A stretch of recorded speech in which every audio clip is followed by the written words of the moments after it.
this tutorial. Let's get started with a quick checklist of things we need. First, who is this tutorial really for? Those who are beginners to Python and Excel. Keep in mind, this tutorial is for Mac users only because the commands are not the same on Windows. However, if you are a Windows user, you could check out this other tutorial we found. Besides a computer, of course, the only other thing you need is a text editor, such as Atom. What will you get out of this?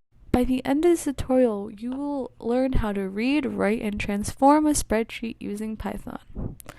Remember, links for everything that you will need to download are in the description below. This also includes the article that this video is based upon.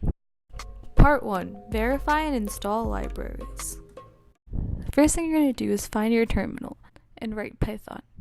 This is to check what version of Python you have. This tutorial can work from Python 2.7 to 3.7, which is what I have right now. You're going to press Ctrl D to exit out of. First, we're going to start off with pandas. We're going to pip install pandas and press enter. After that, we're going to install two other libraries that will help us with Excel reading and writing. You won't be dealing with these libraries, but they do need to be installed. The command for both of these libraries is pip install xlrd open pyxl. It will say if your libraries were successfully installed. If not, there will be an error that you could use Google to help you figure out. Part 2. Organize file. If you head over to the article, there is a sample data file called customer sample I'll be using for this tutorial. There is a link for you to download it in the description below. Now we open up Atom and save a file called excel.py. It's important for all of these to be in the same folder called Python Spreadsheet Tutorial on the desktop for all the code to work. Part 3. Read Excel file. Congratulations, we made it past organizing our files and now it's on to actually coding. Open up excel.py and write import pandas as PD.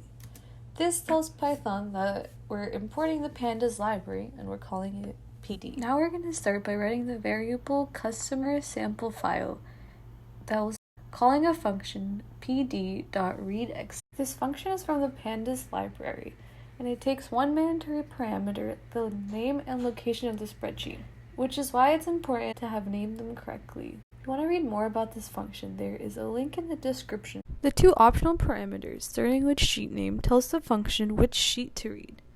Meanwhile, the parse state takes a list of columns that should be read as dates. We're writing 0 because it specifies the first column, and so on. Part 4. Transform file. We're going to transform our file by getting the records from 2017 or earlier. We're going to start off with creating the variable customers 2017 or earlier, and we're going to assign it to customers who were recorded before January 1st, 2018. By writing this code, this assigns true or false values to each record where the column values of date time recorded is less than January 1st, 2018. Part of the code, which is customer sample file, selects those records from the data frame. Part 5. Output record. We're on to the last part of this tutorial, which is outputting the records. We take the variable customers 2017 or earlier and run a function to Excel. This function takes an argument, which is the name of the new file you want to create. In our case, we're naming it customers 2017 or earlier. After you finish writing this code, don't forget to save your file. Open up your terminal to cd into the Python spreadsheet tutorial folder. If you saved your file into a different folder, you would need to specify that path. Finally, the last command we're going to do is python excel.py. If there are no errors, then nothing should happen, and you will see a new file in your folder with all the records from 2017 or before. Thank you for watching. We hope you enjoyed this tutorial. Make sure to check out lovespreadsheets.com and give us a follow on our social medias.